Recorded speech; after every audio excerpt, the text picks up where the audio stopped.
Hola, muy buenas tardes. Soy José Gutiérrez, director de programas de Down España, y os doy la bienvenida a una nueva conferencia Down.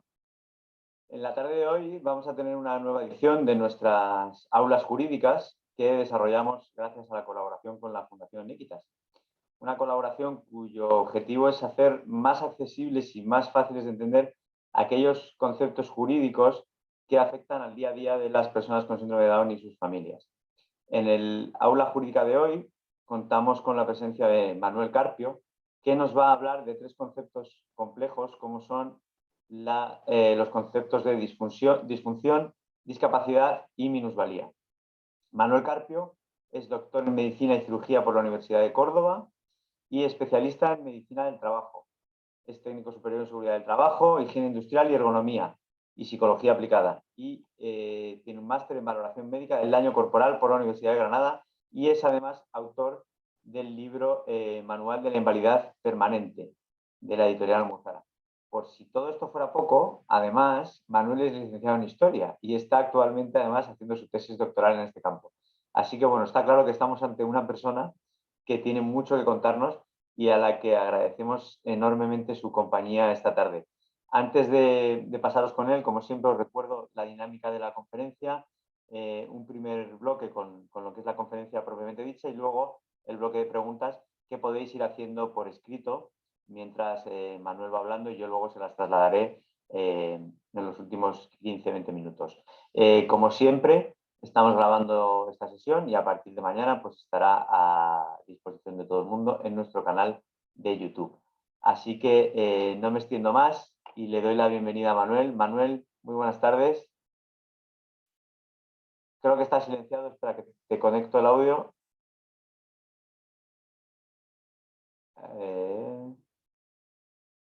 Vamos a activarlo.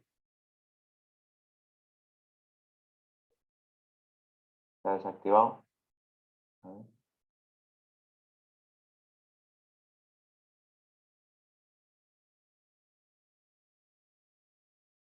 Te tiene que salir un aviso para activarlo. Ahora, ahí, ahora, ahí estoy. Como dicen en mi pueblo, me soy. Muy buenas Bien. tardes, Manuel. Buenas tardes a todos los que me estáis oyendo. Gracias por dejarme asomaros a las ventanas de vuestros monitores, etcétera. Y bueno, y sobre todo, bienvenidos a mí, aquí, a la ciudad más bonita del mundo, que es Córdoba. Bien, hoy voy a hablaros, tal como anuncia el título, del título del segundo capítulo de mi libro, que es Disfunción, Discapacidad, Minusvalía. Bien, yo en esta charla no vamos a hablar de ningún niño concreto, ni de un enfermo concreto, de nada, sino vamos a hablar de los sistemas de valoración que existen en España, para que cada uno, bueno, pues pueda aplicarlo o pueda entender a la hora de bregar con la administración. Yo no soy un médico asistencial, bueno, en la parte que soy médico de trabajo sí, pero yo soy un especialista en medicina del trabajo y un médico valorador del daño y de las discapacidades. Vamos a hablar, como he dicho, de tres conceptos. Disfunción, que ahora vamos a entrar inmediatamente en ella, discapacidad, que es lo que antiguamente se llamaba invalidez, y de la minusvalía, antiguamente llamada minusvalía y hoy discapacidad. O sea, podemos confundirnos perfectamente. Antiguamente se hablaba de disfunción, invalidez y minusvalía. Y ahora se habla de disfunción, discapacidad y se mezcla incapacidad y discapacidad. O sea, un jaleo tremendo. Por lo tanto, vamos a mantener los criterios antiguos. Vamos a hablar de disfunción, de invalidez y de minusvalía. Y así no nos confundimos, ¿de acuerdo? Perdonadme si no uso un lenguaje inclusivo, niños, niñas, etcétera, porque yo soy médico y vamos al bienestar del paciente o del niño que tenemos delante. Bien, vamos a hablar qué es la disfunción. La disfunción es cuando falla uno de los sistemas orgánicos de la persona, ¿de acuerdo? Tenemos ahora mismo, estamos hablando del niño con el síndrome de Down, Pues lo que genera esa trisomía del par 21 o la translocación del cromosoma 14 o el mosaicismo, lo que genera funcionalmente. Así tenemos, pues, ¿qué sería una disfunción? Una cardiopatía congénita, sería una disfunción. Sería una disfunción la discapacidad intelectual. Cualquiera de las expresiones de esa discapacidad intelectual, como sería, pues, la memoria, el trastorno de la memoria a corto o largo plazo, el desarrollo del lenguaje, por cualquiera de las causas del desarrollo del lenguaje.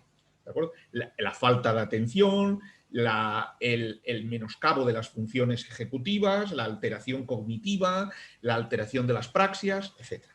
Tendríamos también los trastornos otorrinolaringológicos. En esto yo sé que todos los padres saben mucho más que yo. Yo aquí me considero un aprendiz de todos ustedes. ¿Qué serían las alteraciones, las disfunciones otorrinolaringológicas? Pues esa pérdida de agudeza auditiva que puede presentar el niño o el muchacho ya mayor, las infecciones de oído, de repetición, las alteraciones de la voz por las estructuras, por la alteración anatómica de la laringe, las alteraciones osteomusculares, estas son muy frecuentes, el tono muscular débil, la laxitud ligamentosa, las alteraciones en la prensión del quinto con el primer dedo, ¿de acuerdo? Esa por la malformación muchas veces de la articulación del quinto o del primero, la luxación de cadera, los dedos cortos. Bueno, esto es una disfunción. Luego vamos a ver cuál es la repercusión que podemos encontrar en las alteraciones de la vida diaria o en la discapacidad laboral que puede presentar. La inestabilidad atlantoaxial, o sea, la inestabilidad de la primera, segunda vértebra.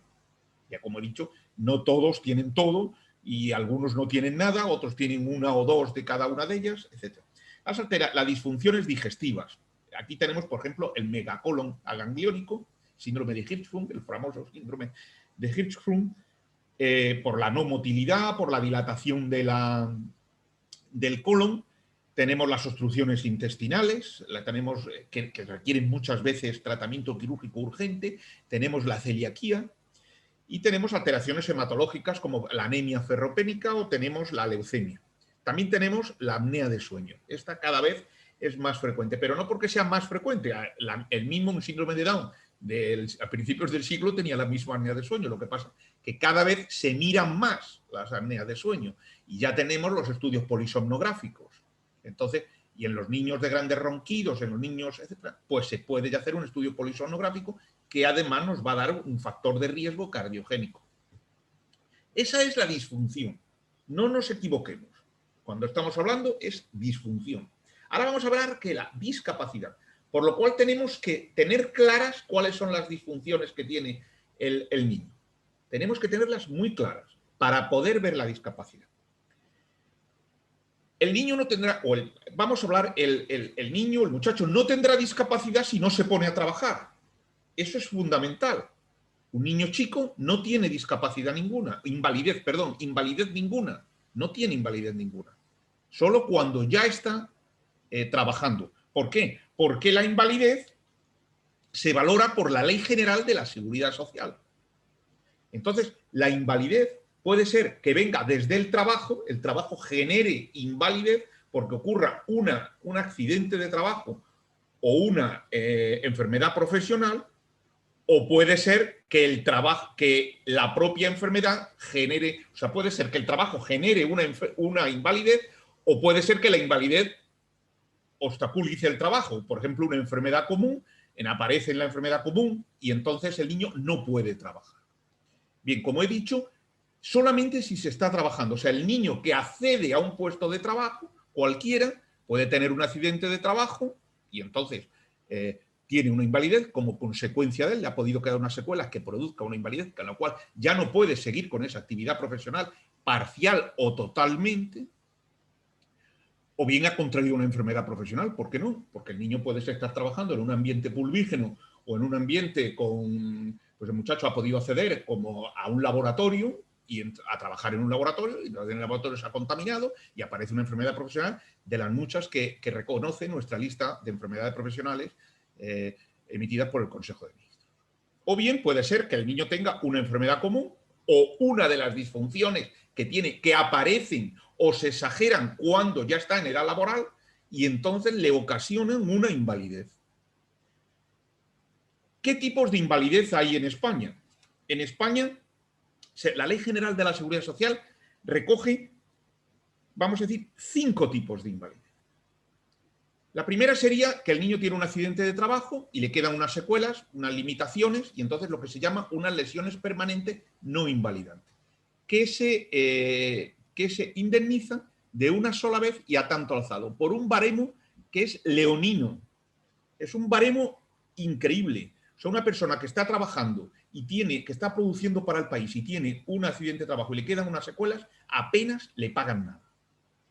Puede ser una invalidez parcial, que es que ha quedado con una limitación no superior al 33% de su capacidad laboral, no superior al 33%, pero que puede seguir trabajando en ese puesto de trabajo. Eso se llama una invalidez parcial. Y esa invalidez está compensada con 2 años de salario de una sola vez, un pago de una sola vez y reincorporación al puesto de trabajo. Lo que sucede es que el que tiene una invalidez parcial ya tiene, digamos que ya debe de ser reciclado dentro de su puesto de trabajo, no lo pongas otra vez en el mismo sitio, porque entonces no va a producir y va a tener un riesgo. Cámbiale a otro puesto de trabajo que no le genere otra vez la parcial.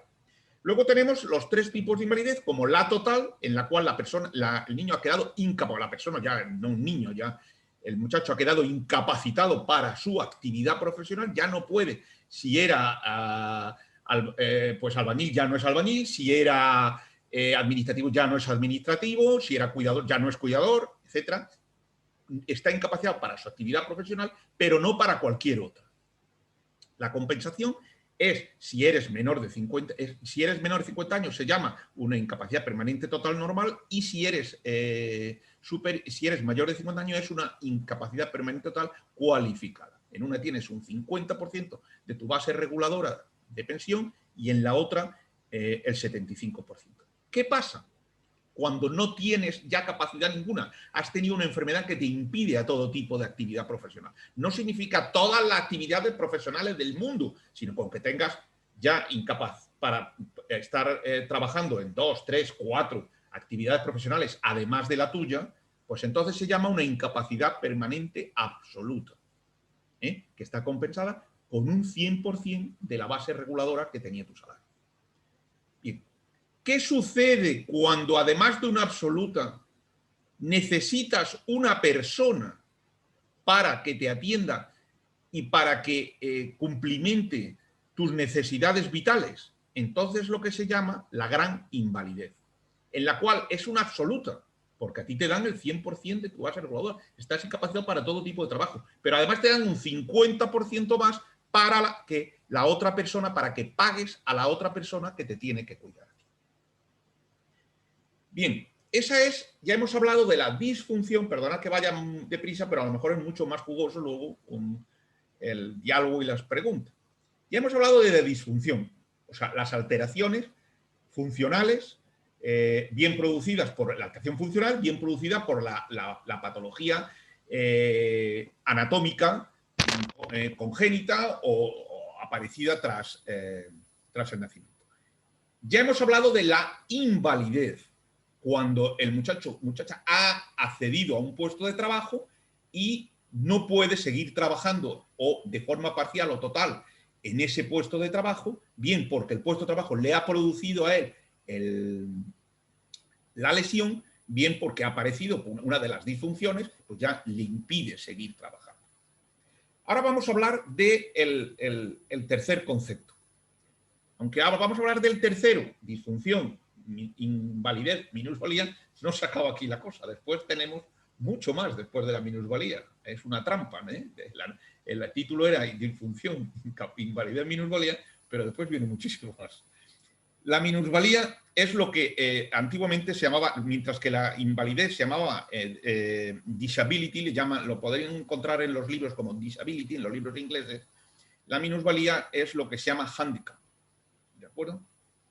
¿Qué es la minusvalía? Esto es y es aquí donde nos centramos porque es donde más necesidad tienen las familias de muchachos, niños con síndrome de Down. ¿Qué es la minusvalía? La minusvalía es una situación desventajosa de una persona como consecuencia de una deficiencia. O sea, porque tengo la deficiencia, entonces no me puedo comparar con una persona que 100% estaría bien. O sea, yo porque tengo esa deficiencia estoy en un 80% de esa persona teórica que sería 100. Eso es la minusvalía. La minusvalía no es igual en todas las culturas y no tiene una relación con la discapacidad laboral. Y voy a poner un ejemplo, que lo vamos a ver ahora. Una disfunción de una limitación del codo porque me he roto el codo, ¿de acuerdo?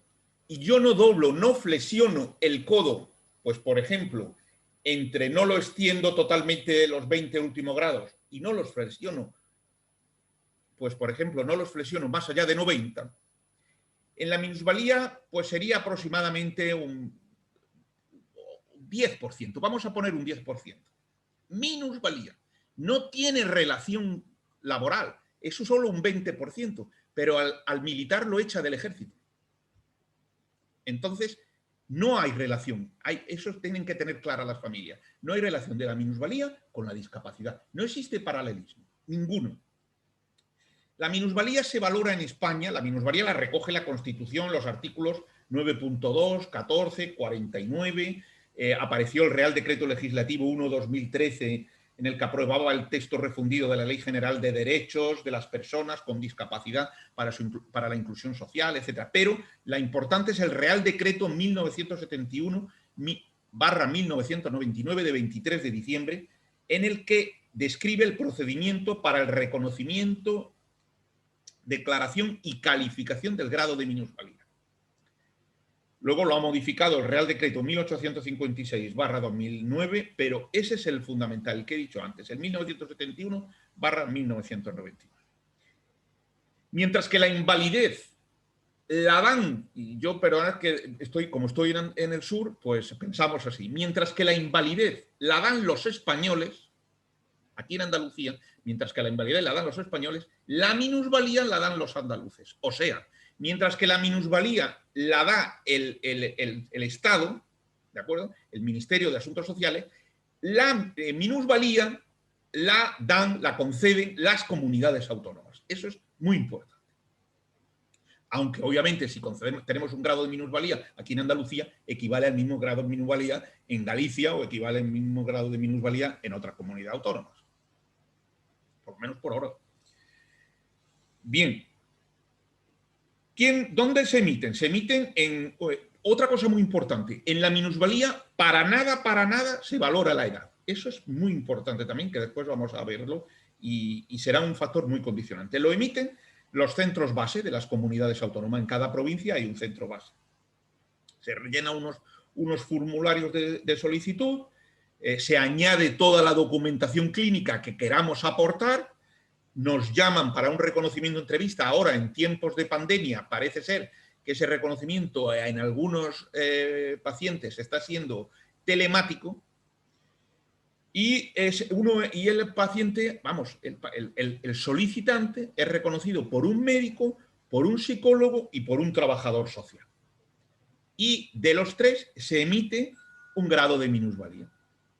Si alcanzamos el 33%, para nada vale el 32%, ni desearíamos que tuviera el niño el 34%, con que alcanza el 33%, ya se le concede el grado de minusvalía. Si alcanza el 66% y no ha cotizado nunca a la Seguridad Social, se le concede una pensión no contributiva. Bien, la valoración se hace por un baremo que marca la ley. Un baremo y, como he dicho, no se valoran las enfermedades, se valoran las consecuencias. No se valora que uno tenga una cardiopatía congénita, sino cómo nos ha dejado, qué disfunción nos ha dejado esa cardiopatía. No se valora que uno haya tenido una lesión, una malformación del cuello, como he dicho antes, sino ¿Qué disfunción, qué limitación de la movilidad atlantoaxoidea del cuello produce esa disfunción? Como vuelvo a recalcar otra vez, no se valora la edad, ¿de acuerdo? En la minusvalía ni se valora el puesto de trabajo, ni se valora la edad. Y en la valoración global hay tres conceptos. Lo que es eso, la disfunción, el grado de limitación de la actividad que tiene, tanto si es cardíaca, pulmonar, ocular, auditiva, lo que sea. Y se añaden unos factores sociales, que son los que pone el trabajador social, que hemos dicho antes que es uno de los tres que valoran al minusvalio. Bien, el baremo, y esto yo sé que llega a algunos padres, se vuelven locos con el baremo. El baremo es endiablado. Dentro de la especialidad de medicina del trabajo, si te ponen esto en un examen, intentas cortarte las venas allí mismo en el examen. El baremo tiene, en el anexo 1A, desarrolla 16 capítulos. Capítulo desde unas normas generales, de valoración, cómo hay que valorar, y en la cual establece 4 grados de discapacidad, 5 grados de discapacidad, una discapacidad nula, ya la pone de entrada, cuando existen ciertos criterios no hay discapacidad ninguna, luego una discapacidad leve, luego una discapacidad moderada, otra grave y otra muy grave. Y a cada una le da un grado de minusvalía, le dice que la 1 es cuando estás al 0%, obviamente, el grado 2 es cuando estás entre 1 y 24, el grado 3 entre 25 y 49, el grado 4 entre 50 y 70, el grado 5 es cuando estás por encima de 70, es muy grave, por encima de 70. Fijaros bien que en el grado 4 ya hemos superado el 66% correspondiente y necesario para una pensión no contributiva. Bien, este baremo famoso, que en España es la segunda edición, ya ha salido estamos manejando una segunda edición, no es más que una copia de un baremo emitido en Estados Unidos por la American Medical Association, o sea, la AMA. Y este baremo en Estados Unidos ya va por la 7ª edición, o sea que bastante avanzado va. Tiene muchos detractores, porque está catalogado que dice que para el latino hay muchos grados de movilidad de las articulaciones y muchos requisitos, el latino no los cumple, ¿no? Bueno, y a lo mejor el español mucho menos, ¿no? Movemos de distinta manera los hombros, no tenemos una amplitud, etcétera, etcétera. Pero ellos lo escalan respecto a una persona 100% bien, perfecta, etcétera. Es importante que hay una desproporción de capítulos tremenda, mientras que el capítulo 2 de sistema musculoesquelético está hiperdesarrollado, valora hasta cómo se dobla la falange distal del 5º dedo de la mano derecha, etc. Está hiperdesarrollado. Otros capítulos están muy poco desarrollados. Y ya no quiero decir los capítulos de retraso mental, que es el 15, y de enfermedad mental, el 16. Sobre todo el retraso mental, y el 14, el de lenguaje. Mínimo. Y además muy poco objetivos. O sea, por lo cual se le atribuye que no son muy... No es muy... Está muy al arbitrio del que está valorando. Por lo tanto, hombre, si lo valora un médico en una comunidad o en Pontevedra, probablemente la misma valoración no sea la que hace el médico en Huelva. ¿Por qué? Porque no están muy objetivos. Es muy, como decía mi maestro, profuso, confuso y difuso. Son los 3 capítulos. Bien.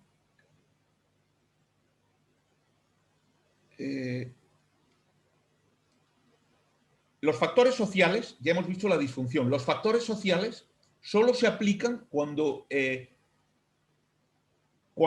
se superan los 15 puntos. ¿De acuerdo? Entonces tenemos, ¿qué factores sociales tenemos? Ingresos familiares, perdón, cuando no se alcanzan los 15 puntos. tenemos ingresos familiares, tenemos dificultades familiares, pues, dificultades dentro de la familia, dentro del ámbito de la relación interpersonal de la familia, tenemos el desempleo, tenemos la exclusión social y tenemos el acceso, la posibilidad o no posibilidad a recursos sanitarios. Eso sería el factor. Entonces nos daría una minusvalía de factores funcionales que serían, por ejemplo, vamos a ponerlo, el 25%, y si ahora, por ejemplo, el 25%, y si ahora nos dan el 5 sociales, sería la suma, 25 y 5. Tendríamos 30% de minusvalía. Bien. Cuando calculemos dentro de la minusvalía, dentro del baremo, y hayamos calculado qué porcentaje, retirando los factores sociales, qué porcentaje de minusvalía tenemos, ese porcentaje de minusvalía no se suma. No se suma el porcentaje de minusvalía cardíaca con el porcentaje de minusvalía del aparato genitourinario o el porcentaje de minusvalía del sistema hematopoyético por la anemia. No se suma, sino que se combina con una fórmula. Se combina con una fórmula llamada fórmula de Baltazar. Es una fórmula que intenta que uno nunca llegue al 100%. ¿De acuerdo? Es una fórmula totalmente restrictiva. Es una fórmula exponencial. Va intentando, al principio, 2 con 2 combina 4, 3 con 3 combina 6, pero cuando ya vamos elevándonos, 20 con 10 ya no es 30, sino es 28. Y poco a poco vamos elevándonos más. De tal manera nos reímos mucho los que valoramos por la salvajada de esta fórmula, que cuando tenemos a una persona, por ejemplo, ingresada en Tetraplégicos de Toledo y que tiene un 80-85% de minusvalía, ¿de acuerdo? Para darle 10 más, que llega a 95, hay que decapitarlo. Porque 10 más de 85 son 82, 83. Casi hay que decapitar al pobre enfermo para alcanzarlo. Fijaros bien la fórmula, ¿eh? Cómo va intentando que uno nunca llegue a 100%. Por lo tanto, es importante, no sumen ustedes el grado de minusvalía, los distintos grados de minusvalía. Hay que calcularlo mediante la fórmula que la pone en la ley. No quiero explicarla porque es muy complicada, es el valor mayor menos el menor, etcétera, muy complicada y ahora no es el momento de explicarla. Bien. Todos los capítulos son útiles para el síndrome de Down, menos el de las neoplasias, que es el capítulo 11. Ese no, obviamente, no va a ser útil para un niño o un joven con síndrome de Down. Ese no. Pero todos los demás, el inicial, que es de las normas generales, de aprender a valorar, y el resto, y ya he dicho que mucho más, el 14, el 15 y el 16, lenguaje, retraso mental y enfermedades mentales, mucho más. El resto también, porque como hay disfunciones que tiene el síndrome de Down, pues también. Bien. Además, hay un capítulo que es la dificultad de movilidad, la dificultad para usar los transportes públicos. Este capítulo apenas se utiliza cuando valoran esto. Digan lo que diga la administración, apenas se valora. Hay que solicitarlo, hay que hacer un cálculo, etcétera, y apenas se valora. ¿De acuerdo? Municipalmente sí, porque nos permitiría tener una plaza de aparcamiento en la puerta de casa. Pero eso hay que verlo también respecto al municipio donde se reside. La revisión de la minusvalía. ¿Cuándo se tiene que revisar una minusvalía? Hombre, pues cuando se prevea, la administración lo revisa cuando prevé que va a haber una mejoría. ¿De acuerdo?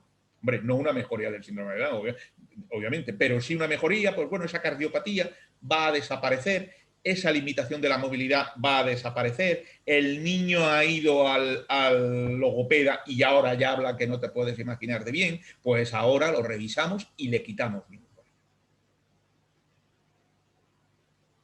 Inicialmente te dan el 33% del síndrome de Down, pero eso es inestable, ese 33%, porque ya se encargarán de ir restando de esa minusvalía.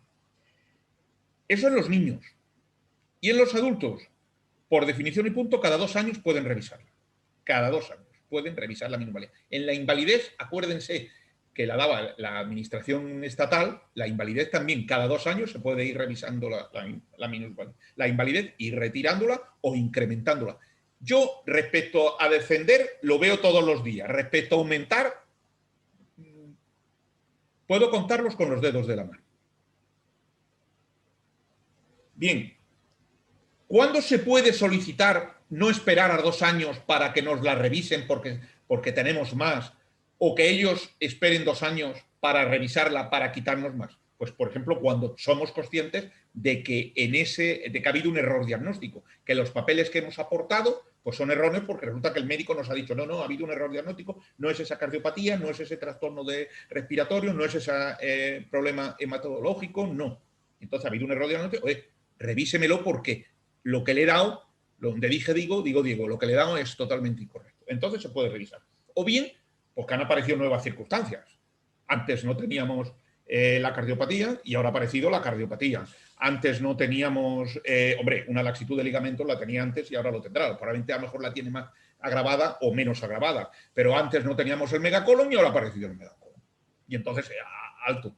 Hay que revisar totalmente porque el grado de minusvalía no es el correcto y no vamos a esperar a 2 años a tener al niño sin ese grado de minusvalía. Bien, todo esto era muy feliz, todos éramos muy felices en este mundo con estos 3 conceptos, disfunción, invalidez y minusvalía, hasta que en el 2001 a la Organización Mundial de la Salud y a la Organización Panamericana de la Salud se le ocurrió publicar esto. Lo están viendo ustedes al revés, obviamente. ¿De acuerdo? ¿Qué es? Pues el CIS, la Clasificación Internacional del Funcionamiento de la Discapacidad y de la Salud. Este librito. Ya no se hablaba de las consecuencias de enfermedades. Ya este librito mató a la gran invalidez, a la antigua gran invalidez que la usaban todos. Tenía una gran invalidez, bueno, aunque no está trabajando, pero es una gran invalidez. No. Ahora ya no se hablaba de unas consecuencias de la enfermedad. Ya no se decía, como el niño tiene un trastorno pulmonar y tiene asma o tal, no puede andar, pues una minusvalía, etc. No. Ahora ya se hablaba de un concepto nuevo, que eran las actividades básicas de la vida diaria. Importante, esto revolucionó totalmente todo. ¿De acuerdo? Revolucionó todo en todos los ámbitos de la valoración. ¿Qué pasaba?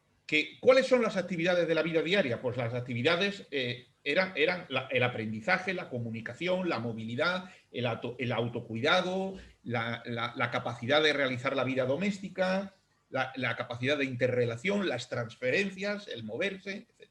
Esas eran las actividades básicas de la vida diaria. Por lo tanto, el CIS hablaba de dos conceptos claros. Uno eran las limitaciones de la actividad, o sea, yo no puedo moverme desde la cama a la silla, y otra era las restricciones en la participación. Yo no puedo relacionarme con los demás porque no puedo levantarme, yo no puedo relacionarme con los demás porque no puedo hablar. Entonces ya era un ámbito mucho más extenso. Y esto era lo que se llamó en España, lo que provocó en España esta famosa clasificación internacional, fue lo que provocó en España la publicación de la Ley de la Dependencia. Por lo tanto, igual que he dicho antes, que había todavía más conceptos detrás de la minusvalía, vamos a empezar ahora con la dependencia. La Ley de la Dependencia en España es la Ley 39/2006, de 14 de diciembre. Se autotitula de promoción de la autonomía personal y la atención a las personas en situación de dependencia. Esa es la famosa Ley de Dependencia, que también nos va a afectar bastante a las familias de niños con síndrome. La valoración de la dependencia, al igual que la minusvalía, fíjense bien que es como una hijuela de la minusvalía, la valoración de la dependencia, o sea, la valoración de ese funcionamiento y de esas relaciones sociales, ese dúplex que se va moviendo, que está definida, por la cual se define la dependencia, La evaluación la hacen también las comunidades autónomas. ¿De acuerdo? Solo las comunidades autónomas. ¿Y qué mide? Pues la capacidad para llevar a cabo las actividades de la vida diaria, de forma total de todas las actividades o unas concretas, o sea, la imposibilidad de hacerla total o parcialmente y la necesidad de un apoyo externo. ¿De acuerdo? Todo esto se barema mediante un Real Decreto, el Real Decreto 174 del 2011. Hay un baremo muy concreto y también muy complejo para valorar la minusvalía. Este baremo estipula 5 grupos de edad. Fíjense bien, la minusvalía no valoraba edad. La dependencia ya valora edad, porque las relaciones sociales de un niño de menos de 3 años no es la de una persona de 40 años, ni mucho menos. ¿De acuerdo? Y las limitaciones que tiene un niño de 3 años no son las que tiene un adulto de 20 o 40 años. Entonces valora 5 grupos de edad. Hay que trabajar según 5 grupos de edad. De menos de 3 años, de 3 a 6, de 7 a 10, de 11 a 17 y mayores de 18. ¿De acuerdo? Vuelvo a repetir las actividades básicas de la vida diaria. Son muy importantes. Las que valora la ley, las que valora el baremo, las que hay que irse concretamente a cada una de ellas. Comer y beber, la higiene personal, micción o defecación, ¿de acuerdo? El lavarse, poder limpiarse, etc. Lavarse la cara, lavarse la parte inferior del cuerpo, ducharse, etc. Realizarse otros cuidados personales, cortarse las uñas, limpiarse los oídos. Vestirse. Ser capaz de mantener la salud, de acceder a unas pastillas, de tomarse unas pastillas, de ponerse un vendaje, de poner.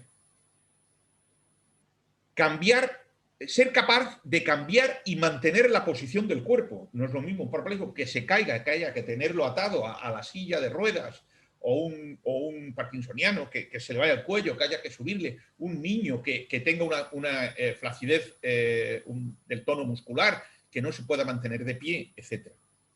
Desplazarse dentro del hogar, ser capaz de desplazarse. Y esto es muy importante y lo vamos a ver ahora después. Desplazarse dentro del hogar. Desplazarse también fuera del hogar, obviamente, salir a la calle, ir mover. Aquí es muy importante porque es donde exigiremos la desaparición de las barreras arquitectónicas. Realizar tareas domésticas, eres capaz de cocinar, de cortar el pan, pero de cortar pan, de ir a la cocina, no comer, en cortar el filete, cortar el pescado, no. Eres capaz de cocinar, eres capaz de coger algo de un armario de la cocina, eres capaz de encender el fuego. Y de tomar decisiones. De tomar decisiones solo se aplica cuando, no se aplica si no hay un trastorno psíquico. Como tomar decisiones, decidir salir cuando hay un fuego, etc. Eso es muy importante, porque en los trastornos psíquicos o en la deficiencia mental hay que aplicarlo y con mucho cuidado. Cada una tiene muchos ítems. Pues comer, pues especifica, yo voy a buscarles a uno, comer, ¿qué especifica? Tengo aquí, porque no me lo sé de memoria, obviamente. Pues comer, por ejemplo, comer y beber. Reconocer y alcanzar los alimentos servidos. Cortar o partir la comida en trozos. Usar cubiertos para llevar la comida a la boca. Acercarse el recipiente de comida a la boca. O sea, así, cada una de las actividades básicas de la vida diaria tiene muchos ítems, ¿no? Por ejemplo, vamos a tomar también decisiones. Decidir sobre la alimentación cotidiana, dirigir los hábitos de higiene personal, planificar los desplazamientos fuera del hogar, decidir sus relaciones interpersonales con personas conocidas, decidir sus relaciones interpersonales con personas desconocidas, gestionar el dinero del presupuesto cotidiano, disponer su tiempo y sus actividades cotidianas, resolver el uso de servicios a disposición del público. Todo esto para los niños mayores de 3 años hasta la edad adulta, hasta la que se quiera. Todos estos ítems se usan para eso. Para los menores de 3 años lo dejamos para el final. Bien, cada ítem, cada punto de estos, o sea, comer, pues de reconocer y alcanzar los alimentos servidos. Coger el pan, ponerlo aquí, o coger de la fuente el filete y ponérselo en el plato. Cada uno tiene un peso distinto. Por ejemplo, hay que valorar si yo necesito que alguien me esté observando, la supervisión, o si necesito una ayuda física parcial, hombre, que cuando voy a cogerlo, pues que al final se me ponga bien en el plato. Yo soy capaz de hacerlo, pero se me ponga bien. O el dinero sé gestionarlo, pero bueno, o alguien me está observando si sé gestionar el dinero, y en la otra, una vez que estoy gestionando el dinero, miro a ver el monedero del muchacho, a ver si realmente eso es lo que él ha hecho.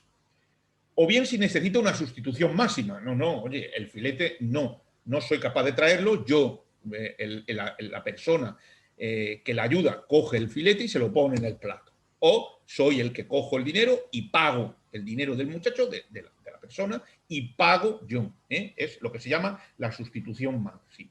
O bien porque se necesita una ayuda especial. Elementos externos, silla de ruedas, silla especial, con apoyo mentoniano, con apoyo lo que sea.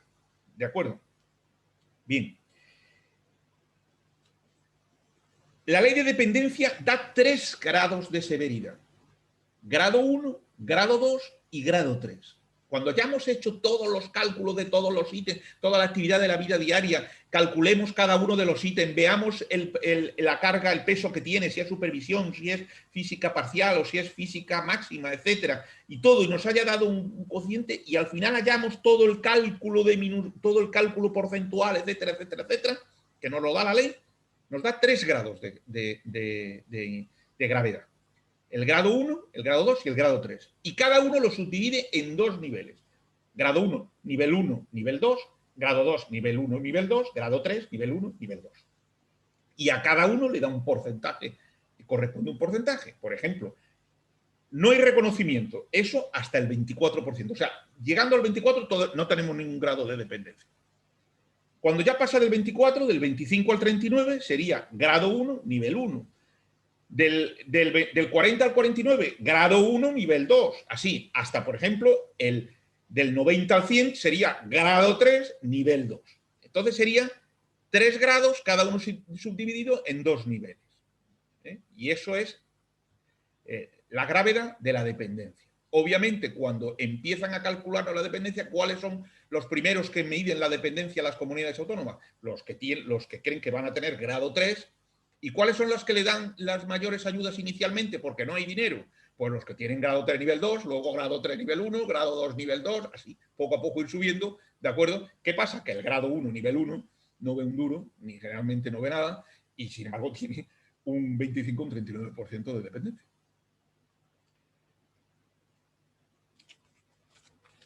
Hay unos criterios de provisionalidad dentro de la dependencia. O sea, todavía no le damos la dependencia, que es cuando se prevé una evolución madurativa. Bueno, hombre, todavía puede madurar el coeficiente, puede madurar de inteligencia, todavía con un buen entrenamiento, todavía con un buen profesor, todavía cuando se prevé una evolución madurativa, pues todavía no se le da la dependencia, ni se le calcula la dependencia. ¿Cuándo puede adaptarse la discapacidad?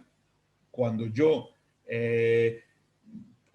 tengo una limitación de la movilidad, pero sin embargo la puedo adaptar y puedo compensarla con otra movilidad, con otra articulación, etcétera, pues todavía tampoco, cuando hay una adaptación de esa discapacidad. Cuando se pueden aplicar nuevas terapias, hombre, qué casualidad, yo tengo un trastorno psíquico, pero resulta que ha salido un psicofármaco que me lo controla. Tampoco se valora la discapacidad, porque han salido nuevas terapias y ya no eres discapaz, porque yo ya no te presenta la discapacidad, yo con el fármaco te estoy quitando la discapacidad. Cuando se prevé una estabilización a largo plazo. Esto lo hace la invalidez y lo hace también la minusvalía. Hombre, si yo creo que a largo plazo se me va a estabilizar, ¿para qué voy a calcular la dependencia? Ya cuando se estabilice, que vengan a pedir la dependencia. Qué triste, ¿verdad? ¿Cuándo más? Cuando eliminando las barreras desaparece la independencia. La dependencia. Claro. Esto es muy parecido a lo de antes, de adaptación de la discapacidad. Cuando yo tengo una dependencia porque no puedo moverme dentro de casa. ¿Por qué? Porque porque tengo una limitación en la movilidad de las piernas, porque tengo cualquier tipo de discapacidad. Pero resulta que me han pagado o he quitado las barreras arquitectónicas, ahora tengo rampas, etcétera, me las pagan, todo desaparece, ya puedo moverme, discapacidad fuera. Bien, es importante, y eso sí tienen ustedes todos la posibilidad de hacerlo. No les digo, ya les he dicho que es muy difícil, no se metan a calcular la dependencia, el baremo de dependencia, no se metan, nunca se metan a valorar, porque se van a volver locos, que lo haga un profesional. Primero que lo haga la administración, la comunidad autónoma, y si no están de acuerdo, se van a un médico valorador y él les hará un cálculo de la dependencia. Pero sí ustedes pueden usar lo que se llama el test de Bartel. El test de Bartel lo encuentran en la red en cualquier sitio. Y el test de Bartel tiene una serie de ítems. Por ejemplo, comer. Y es muy sencillo. Comer te da 3 posibilidades. Incapaz, necesita ayuda para cortar o extender la mantequilla, usar condimento, etcétera, o es independiente. Fíjese qué sencillo. O es capaz, o es incapaz, o necesita ayuda, o es independiente. Y entonces, si es incapaz, te da 0%, si necesita ayuda, 5%, y si es independiente, 10%. Y entonces uno va sumando todos los test, todo lo que dé, y nos da y calculamos el test de Bartel. El test de Bartel es al revés de la dependencia. O sea, una persona muy dependiente es el que tiene casi el 100% de dependencia. El test de Bartel es al revés. Una persona muy dependiente es el que tiene 0, es al revés. Atento a ello, porque se puede uno confundir. Pero el test de Bartel es paralelo a la ley de dependencia. Paralelo. O sea, yo siempre recomiendo, y en mi libro, el Manual de la Incapacidad, siempre recomendaba que cuando se valore una dependencia, se haga una contraprueba con el test de Bartel. Yo siempre que tengo en mi consulta una dependencia, luego valoro con el test de Bartel, por si me he equivocado. Y el test de Bartel me da lo mismo. Si yo tengo un grado 2, nivel 1, seguro que tendré un moderado de test de Bartel, que es entre el 40 y el 55%. O sea, seguro. Esto es muy paralelo. Y esto sí puede hacer el test de Bartel los padres de un niño o un muchacho adulto. Sí puede hacer el test de Bartel. En un momento podemos saber si mi hijo tiene dependencia. Y luego ya estaremos de acuerdo o no con la calificación oficial o tendremos que ir al juzgado de lo social o tendremos que ir a donde tendremos que reclamar. Pero ya tenemos una guía. Y en vez de meternos dentro de las valoraciones tan extensas, etcétera, que de la ley de dependencia. El test de Bartel es muy sencillo, también valora las actividades de la vida diaria y ya le digo, hay una coincidencia plena. Bien, para terminar, los niños de menos de 3 años. Esta baremo salió posteriormente. Se lo curraron bien y salió posteriormente. Los niños menores de 3 años se valoran 2 cosas. Hay una tabla para 2 cosas. Se valora la actividad motriz y se valora la actividad adaptativa. ¿De acuerdo? ¿Qué es la actividad motriz? ¿Qué es la actividad motriz de un niño de menos de 3 años? ¿Qué valora? Valora el tono muscular, valora la postura, si mantiene una postura simétrica, si se va de una parte, si se va de otra, si tiene una actividad espontánea, si sujeta la cabeza, si es capaz de sujetar la cabeza, si se sienta con apoyo o cae o se cae hacia una parte, si se mantiene sentado sin apoyo, etcétera. ¿De acuerdo? Hay concretamente 19 ítems. Aquí no se puede hablar de actividad de la vida diaria, sí, porque es un niño menos de 3 años, sino 19 ítems, ¿de acuerdo? De actividad motriz. Y luego hay otros 19 ítems de actividad adaptativa. ¿Qué es la adaptativa? Pues si succiona, si fija la mirada, si sigue una trayectoria de un objeto, si sostiene un sonajero, si tiende la mano hacia un objeto, si le ponemos una cosa, intenta cogerlo, si sostiene un objeto en cada mano, si pasa de un objeto, si es capaz de pasar un objeto a la otra, etc. Y estos son los cálculos que se hacen con un niño de menos de 3 años. Obviamente no se puede hacer la actividad básica de la vida diaria, si es comer un solomillo, si no es comer, si se traslada, si es capaz de ducharse, si es capaz de abrocharse con botones, corchetes o abrocharse el cinturón. A un niño menos de 3 años no se lo puede hacer, se lo puedes hacer a un niño mayor de 3 años, pero uno de menos de 3 años no. Entonces se hace estos cálculos, ¿de acuerdo? De la actividad adaptativa y de la actividad motriz. También hay unos grados de dependencia. Grado de dependencia 3, grado de dependencia 3, que es la gran dependencia, grado de dependencia 2, grado de dependencia 1 y grado de dependencia 0. Y una equivalencia, hay 3, 2, 1, 0. Y hay una equivalencia con la de los adultos o de los niños mayores de 3 años. Por ejemplo, el 3 equivale al grado 3 nivel 2, que es la gran dependencia. El 2 equivale al grado 2 nivel 2 del adulto o del mayor de 3 años, el grado 1 equivale al grado 1 nivel 2 y el grado 0 es no dependencia, que sería la no dependencia, el famoso menos de 25%. Bien, y con esta ley de dependencia, no sé si he emborronado más la situación de las familias, se me odia profundamente o he aclarado algo. Pero con esto terminamos. Decir por último que cada niño es diferente, cada un niño tiene una valoración específica, es un mundo aparte, requiere un tiempo independiente de los demás, no hay estándares para nada y aquí me tienen para lo que deseen. Muchísimas gracias y buenas tardes. Pues muchísimas gracias, Manuel. Tenemos varias preguntas, si te parece. Muy bien. Cogiendo el hilo del tema de la dependencia, nos preguntan si la dependencia se revisa y cada cuánto tiempo se hace. La dependencia se puede revisar cada 2 años. Ya he dicho que la dependencia es revisable. La dependencia es revisable cada 2 años según sea el niño. Es como las minusvalías. Se puede revisar en los niños dependiendo también de si se ve que va a mejorar, porque pensar también que la dependencia...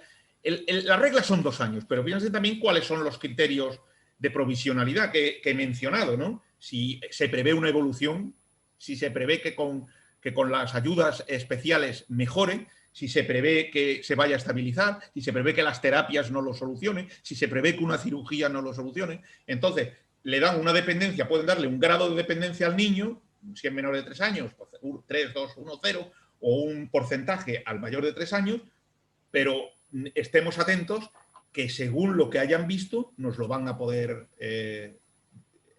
revisar y quitar. O que haya mejorado, eso tampoco lo quiero decir, que haya empeorado mucho más y pasado a lo mejor 2 años o 1 año, o bien a petición de los padres o pasado 2 años a petición de la administración, pues hombre, se incrementa el grado de dependencia.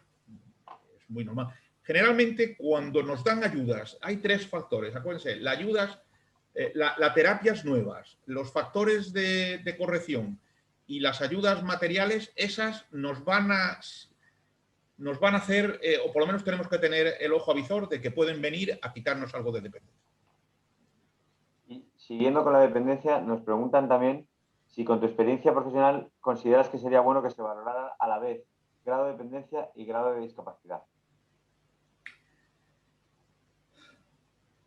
Yo valoro la dependencia, la dependencia la tengo siempre para valorarla sea cuando sea. Yo he valorado en invalideces laborales, a veces he valorado la dependencia. La Seguridad Social no ha visto la dependencia. A veces con 2 o 3 actividades de la vida diaria, pero a veces genérica la dependencia, que no la han valorado la invalidez. Y en la minusvalía, obviamente, tampoco, y sin que no hace falta que llegue uno a la gran invalidez. Con una total, puede ser que haya perdido una amputación de una mano, pues ya empezamos a tener grado de dependencia ahí, y a veces superior al 25%, con lo cual ya tenemos al grado 1, nivel 1. Pero en la minusvalía también creo que hay que valorar, porque el que nos dé un grado no es paralelo, el que nos dé una minusvalía del 35%, que es nada, que se alcanza un niño con síndrome de Down, con un poquito, con 2 disfunciones, las alcanza, puedes tener una dependencia importante, porque la dependencia es con el entorno social. O sea, si yo tengo una alteración, yo no deambulo, tengo una minusvalía que a lo mejor no es muy grande, pero la dependencia es importante y necesito que me quiten los escalones de casa, que me pongan una rampa para entrar en la casa, etcétera. ¿De acuerdo? No todo es paralelo. La minusvalía no va paralela a la dependencia y la minusvalía ni la dependencia van paralelas a la invalidez. Hablando de minusvalía, nos preguntan si podíamos aclarar cuándo se revisa la minusvalía, si es cuando la persona tiene un 66% y se le ha concedido la pensión no contributiva. No tiene nada que ver el porcentaje. No tiene nada que ver el porcentaje.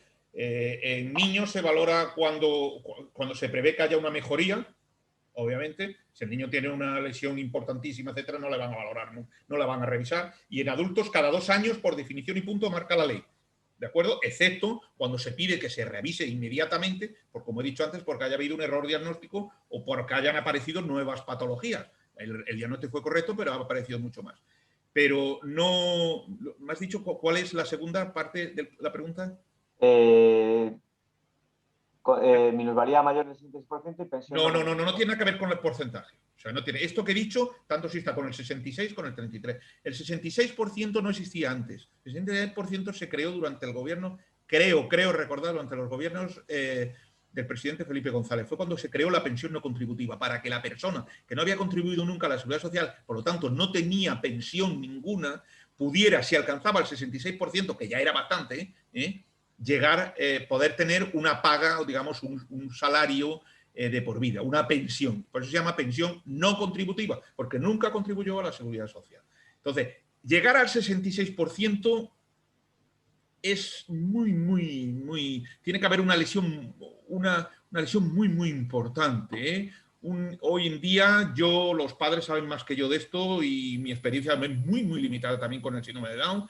Pero, hombre, un niño con un síndrome de Down y cogiéndolo y formándolo, o sea, tratándolo pronto y con buenos profesores, etcétera, hombre, llegar a un 66 tiene que ser una disfunción muy importante, una patología cardíaca importantísima, una lesión medular importante, muy importante. No, si no llegan al 66%. Y además ya he dicho que la tabla intenta que no llegues al 66%. Pues yo creo que nos va a dar tiempo a 3 preguntas más. Tengo 3 más. Nos comentan que parece ser que está próximo para el 2022 un nuevo baremo para calificar la situación de discapacidad. Y nos preguntan qué sabes de esto. Hasta que no lo tenga en la mano, no me lo creo. Perdonad, pero hasta que yo no lo tenga en la mano, no me lo creo. Porque primero salió el de mayores de 3 años y con él hemos estado bastante tiempo. Luego salió y decíamos, pero ¿y al niño menos de 3 años qué hacemos con él, no? Porque claro, no se podía valorar, como he dicho, por las actividades básicas de la vida diaria, ¿no? Pero y luego salió el de menores de 3 años a continuación, pero bueno, tardó en salir. Y ahora, no lo sé. Por ejemplo, el baremo de lesiones permanentes no invalidantes de la invalidez debería de hacerle una cosa, ¿no? Una persona borracha sale de un accidente de tráfico, sale de una discoteca, tiene un accidente de tráfico y a lo mejor la culpa no la tiene y le paga la compañía de seguro una barbaridad. Lo haces trabajando por tu país, en tu puesto de trabajo y te dan unas lesiones permanentes no invalidantes y el baremo es mínimo con respecto al del accidente de tráfico, por ejemplo, ¿no? Yo hasta que no me crea, no, las leyes van saliendo, el baremo de accidente de tráfico salió muy tarde, el de invalidez hace falta una revisión a las lesiones permanentes no invalidantes. En el de la minusvalía ya vamos, como he dicho, por la segunda española y ya los Estados Unidos están disparados. Probablemente cuando nos sacan el siguiente, que sea la traducción de la última norteamericana, no tiene nada que ver con la que tenemos ahora mismo, porque para mí la mejor baremo de minusvalía era la primera edición que hubo. Esa para mí era el de más fácil. Para los padres hubiera sido facilísimo utilizarla. La de dependencia, yo no creo que salga tan pronto una. Bueno, pero el día que salga, pues habrá que estudiarla. Pero yo hasta que no la tenga delante, no sé. Y además está bastante bien hecha esta ley, o sea que no veo factores de corrección para ella. Tengo las 2 que me quedan son sobre incapacidad laboral. Nos preguntan si una persona con incapacidad laboral debe tener siempre la equiparación con un 33% de grado de discapacidad. Dice, he dicho que no había paralelismo, pero dice la ley que el 33% de minusvalía equivale a una incapacidad permanente total.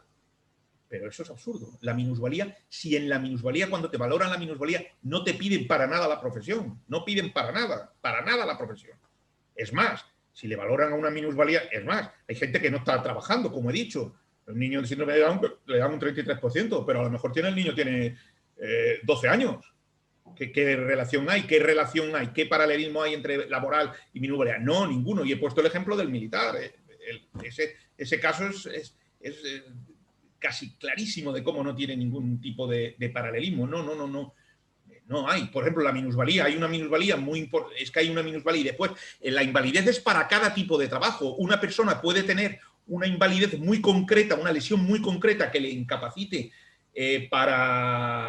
por ejemplo, para albañil, para cargar pesos, sin embargo, para administrativo no le está incapacitando en absoluto. El mismo tipo de lesión. La invalidez ya lo dice, invalidez laboral permanente, o sea, que sea para ese puesto de trabajo y que sea para siempre. O sea, y la minusvalía no, la minusvalía es una foto que yo hago a la persona y la comparo con uno 100% perfecto. Una foto ahora mismo, no mañana ni ayer. una foto ahora mismo y la comparo con 100%. Y no le he preguntado ni la edad ni el trabajo. Y nos preguntan cómo abordar la incapacitación laboral en personas que trabajan y van envejeciendo antes de tiempo. ¿Qué hay que hacer? ¿Cómo abordar la incapacidad laboral? De las personas, porque sabes que ahora mismo está un poco en debate el tema de las personas con síndrome de Down envejecen de Sí, sí, manera sí, sí, sí, sí, prematura. sí, sí. Entonces, ¿cómo abordar la incapacidad laboral de estas personas que van envejeciendo antes de tiempo? Es un reto Yo complicado, me creo que imagino. es una pregunta de libro, ¿eh? Yo creo que la forma de abordar es la revisión permanente. El revisar, ya he dicho, revisar. La invalidez te la pueden, te dicen incluso cuando te conceden la invalidez, te pone debajo, esta invalidez te puede revisar a partir de tal fecha, te lo ponen en el dictamen propuesta de invalidez. Pero nosotros podemos decir, no, no, oiga, se ha producido un agravamiento, revísenme la invalidez nuevamente. O sea, pero fíjense bien que la invalidez va a unos escalones muy grandes. Tenemos una total, el salto de la nada a la total es menos que de la total a la absoluta, porque ya es para su profesión, que tenía su profesión. Revíseme porque ya no puede estar en la profesión, sí, pero oiga, no tanto, todavía puede estar. No, es que ya no puede estar en ningún tipo de profesión, y entonces hay que justificarlo muy bien. Es muy difícil. Yo creo que continuamente estar dando la lata continuamente a la administración para que nos revisen esa invalidez. Obviamente, las personas con síndrome de Down envejecen más, porque tienen unas disfunciones importantes y entonces se va deteriorando esas disfunciones, claro.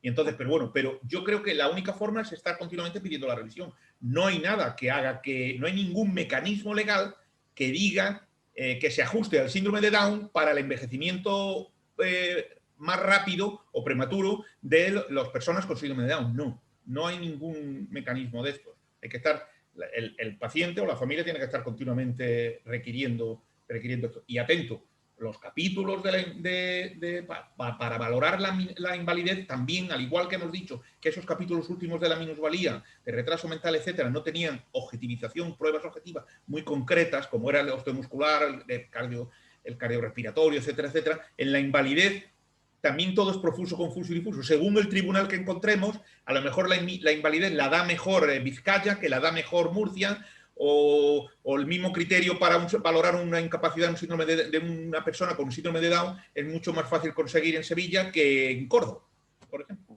Entonces, ahí hace falta siempre un médico valorador, porque mal negocio, mal negocio. Manuel, pues muchísimas gracias. Nos hemos ido un poco de tiempo, pero yo creo que merecía la pena porque hemos arrojado mucha luz a unos conceptos muy complejos y creo que, bueno, todas las personas que han estado con nosotros y que lo verán en el canal de YouTube de Dan España, pues agradecerán esta claridad con la que has expuesto estos conceptos que siempre son difíciles de entender muchas veces. Así que, por mi parte, en nombre de la Federación, agradecerte mucho tu presencia aquí y tu compañía con nosotros esta tarde Muchas gracias. y agradecerte la conferencia. Muchas Y gracias. bueno, pues a todas las personas que nos han seguido, agradecerles también que hayan estado con nosotros esta tarde, emplazarles a la próxima conferencia Down del mes de mayo y a las próximas sesiones del aula jurídica de esta colaboración tan interesante que estamos desarrollando con la Fundación Equitas y a la que aprovecho también para dar las gracias por su buena disposición. Así que, Manuel, muchísimas gracias. Adiós y buenas tardes. Que vaya todo muy bien. Buenas tardes. Que vaya muy bien la tesis doctoral en historia. Ah, sí, sí, sí, sí, sí. Ya va a ser mi segundo doctorado. No debo de estar loco. Mucho ánimo y lo dicho, muchas gracias por tu cercanía y por esta exposición tan clara. Muy buenas tardes. Hasta luego, adiós, adiós. Gracias, buenas tardes a todos.